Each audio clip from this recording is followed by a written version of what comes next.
হঠাৎ করে পিঠা খেতে ইচ্ছে করলে অসংখ্য লেয়ারযুক্ত মুচমুচে এই পিঠাটা একবার তৈরি করে খেয়ে দেখতে পারেন। আশা করি আপনাদের খুব ভালো লাগবে। এই পিঠেটাতে আমি নারকেলের পুর ব্যবহার করেছি। আপনারা চাইলে কিন্তু এখানে আলুর পুর কিংবা মাংসের পুরও ব্যবহার করতে পারেন। আর পিঠাটা কত সুন্দর মুচমুচে আর খাস্তা হয়েছে দেখে নিশ্চয়ই বুঝতে পারছেন। আজকে এই মুচমুচে খাস্তা পিঠার রেসিপি আপনাদের সাথে শেয়ার করব। নমস্কার বন্ধুরা, মন কিচেনে আপনাদের সবাইকে স্বাগত। আশা করি আপনারা সবাই খুব ভালো আছেন। কিভাবে খুব সহজে মুচমুচে খাস্তা এই পিঠেটা তৈরি করেছি চলুন তাহলে দেখে নেওয়া যাক। তার জন্য প্রথমে আমি নারকেলের পুরটাকে রেডি করে নেব। প্রথমে উনানে কড়াই বসিয়ে দিয়ে বড় সাইজের একটা নারকেল কুড়িয়ে নিয়েছি। পুরো নারকেল কুড়াটাই আমি এখানে ব্যবহার করেছি। আপনারা চাইলে কিন্তু এখানে শুকনো নারকেল কুড়াও ব্যবহার করতে পারেন। তার সাথে পরিমাণ মতো গুড় দিয়ে দিয়েছি। এখন গুড়টাকে খুব ভালো করে নারকেলের সাথে মাখিয়ে নেব।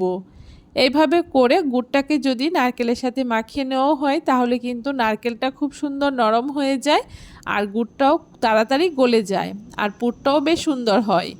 এখন উনানের আঁচটাকে বাড়িয়ে দিয়ে খুব ভালো করে খুন্তি দিয়ে নেড়ে নেব।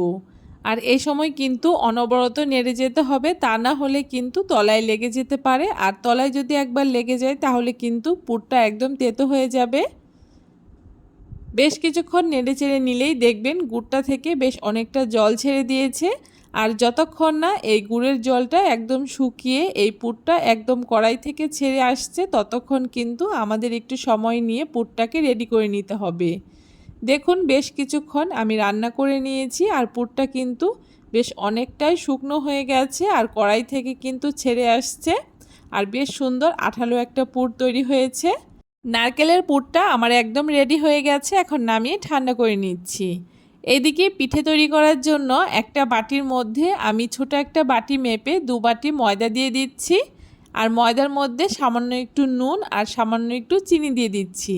চিনিটা অবশ্যই আপনারা একটু গুঁড়ো করে ব্যবহার করবেন। আমার চিনিগুলো বেশ অনেকটাই মোটা মোটা ছিল, তাই এইটা কিন্তু গলতে একটু সময় নিয়েছে। শুকনো উপকরণগুলোকে খুব ভালো করে মিশিয়ে নেওয়ার পরে যেই বাটি মেপে আমি 2 বাটি ময়দা নিয়েছি সেই বাটিরই হাফ বাটি জল আর হাফেরও হাফ আমি সাদা তেল দিয়ে দিয়েছি।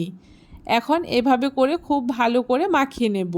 এখানে কিন্তু আর কোনো রকম জলের প্রয়োজন হবে না। এইভাবে মাপ করে যদি আপনারা জল আর তেলটা ব্যবহার করেন তাহলে কিন্তু খুব সুন্দর একটা সফট ডো তৈরি হয়ে যাবে। দেখুন খুব সুন্দর করে ডোটাকে আমি রেডি করে নিয়েছি। এখন ডোটাকে আমি রেস্টে রেখে দেব, এতে ডোটা কিন্তু খুব সুন্দর সেট হয়ে নরম হয়ে যাবে। এখন এইদিকে আরও একটা বাটির মধ্যে আমি 4 চামচ মতো ময়দা নিয়ে নিয়েছি আর তার সাথে এখানে 2 থেকে 3 চামচ মতো ঠিক এইরকম হালকা নরম বাটার নিয়ে নিয়েছি আর বাটারটাকে খুব ভালো করে এই ময়দার সাথে মিশিয়ে নেব। আপনারা চাইলে কিন্তু এই বাটারের পরিবর্তে সাদা তেল দিয়েও এই ডোটাকে তৈরি করে নিতে পারেন। আর এই ডোটা যদি তৈরি করেন শুধুমাত্র বাটার দিয়েই তৈরি করতে হবে আর তা না হলে শুধুমাত্র তেল দিয়েই তৈরি করতে হবে। এখানে কিন্তু কোনো রকম জল ব্যবহার করা যাবে না। দেখুন এই ডোটাকেও আমি রেডি করে নিয়েছি। এখন দুটো ডোই আমি পাশাপাশি রেখে দুটো ডো থেকে আমি 10টা মোট 20টা ডো তৈরি করে নিয়েছি। আর অবশ্যই খেয়াল রাখবেন সবকটা ডো যাতে একই সমান হয়। প্রথমে একটা বড় ময়দার ডো নিয়ে হাত দিয়ে একটু চেপে চেপে বড় করে মাঝখানে ছোট বাটারের একটা ডো ভরে দিয়ে এভাবে করে মুখটাকে আটকে দিয়ে এরকম গোল্লা পাকিয়ে নিয়েছি। একই রকমভাবে আমি সবগুলো ডোই এভাবে করে রেডি করে নেব। বড় একটা ডোয়ের ভেতরে ছোট একটা ডো এভাবে করে ভরে দেব। আর তারপরে সবকটা একই রকমভাবে তৈরি করে নেওয়ার পরে প্রথমে একটা ডো হাতে নিয়ে গোল্লা পাকিয়ে হাতের সাহায্যে ঠিক এইভাবে করে একটুখানি লম্বাটে মতো করে নিচ্ছি। আর তারপরে একটা বেলনির সাহায্যে ঠিক এরকম করে আলতো হাতে পাতলা করে বেলে নিচ্ছি। ডোটা বেলে নেওয়া হয়ে গেছে। এখন একটা পাশ থেকে এইভাবে করে একদম টাইট করে রোল করে ভাঁজ করে নিতে হবে। এভাবে করে রোলটাকে করে নেওয়ার পরে আবারও লম্বা দিকটাকে এভাবে রেখে বেলনির সাহায্যে আলতো হাতে পাতলা করে বেলে নেব। যতটা সম্ভব একটু পাতলা করে এই ডোটাকে বেলে নিতে হবে। দেখুন বেলে নেওয়া হয়ে গেছে। আবারও একই রকমভাবে এই ডোটাকেও আমি এইভাবে করে টাইট করে রোল করে নেব। আর তারপরে একটা ছুরির সাহায্যে মাঝ বরাবর এভাবে করে কেটে নিচ্ছি। দেখুন ডোটাকে কেটে নিয়েছি আর ভেতরে কত সুন্দর লেয়ার বোঝা যাচ্ছে।